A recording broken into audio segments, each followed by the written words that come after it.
In today's video, we're going to talk a little bit about parsing JSON names.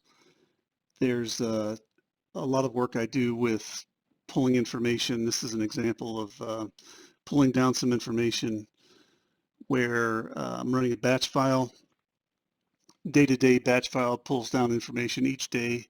And so this batch file looks like this and has an embedded iterative macro. This is using a tool called cursor pagination.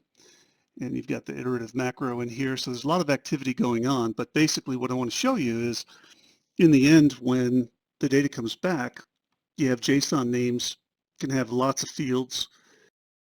There's over 80 fields, and the JSON name is multi-level naming. It can have lots of levels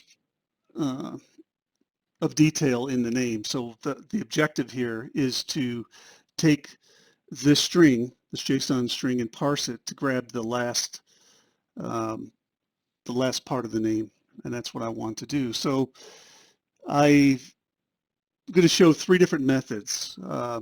This is really kind of a little technique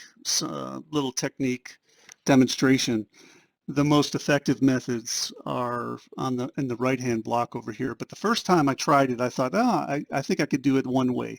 And I just create these ideas, I try them, and so what I did was I this file in, assigned a record number, and did a JSON parse where I take the JSON name, tokenize it, split it to rows.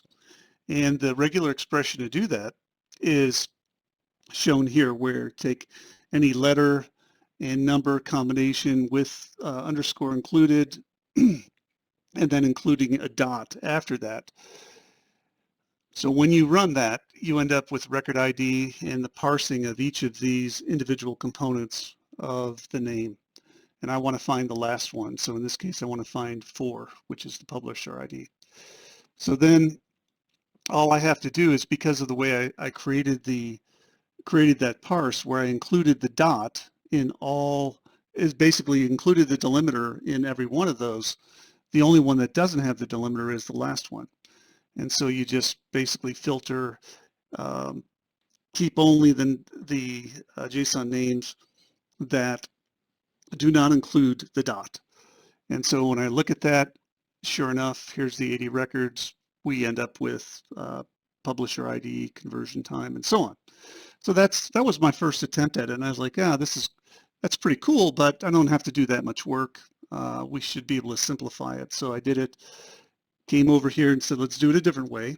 And of course, with regex, you could work forwards and backwards from the strings. And so I thought, let's just give it another record ID, and then do a parsing, a regex parsing like this, similar to what I had before, but instead of doing the tokenizing the rows, let's just go directly to the end of the file, which is the dollar string over here, and then just pick up any letter number combinations with underscore and make it case insensitive and let that thing rip.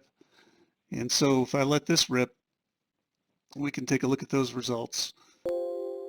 So by directly going to the end of the string, I get the same results.